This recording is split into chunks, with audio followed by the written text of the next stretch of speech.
আমি আজ এক মাইনকার চিপায় পড়ে গেছি। এই যে আমার পিছনে রাস্তা, এই দেখুন গাড়ি কিন্তু আটকে গেছে, গাড়ি কিন্তু আর যাচ্ছে না এখান থেকে। এই যে আর এই ঠিক আমার এই যে ওই সাইডেও কাদার সমাহার।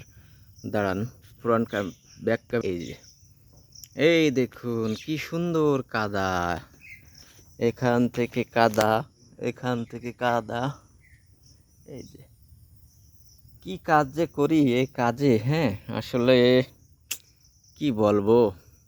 যাই হোক, আমি এমন একটা জায়গায় দাঁড়িয়ে আছি যে আমাকে হেল্প করার মতো কোনো লোক নেই, যে আমার মোটরসাইকেলটা একটু ঠেলে দেবে বা আমি কারোর সাহায্য নিয়ে একটু যাওয়ার চেষ্টা করব। এখন আমার নিজের বুদ্ধি খাটাই এখান থেকে যেতে হবে। জানি না যেতে পারবো কি না, তবে গাড়ির চাকা আস্তে আস্তে বসে যাচ্ছে। এই যে গাড়ির চাকা দেখাই, ওই দেখেন গাড়ির চাকা, ঠিক আছে। সবাই দোয়া করবেন এবং ভালো থাকবেন।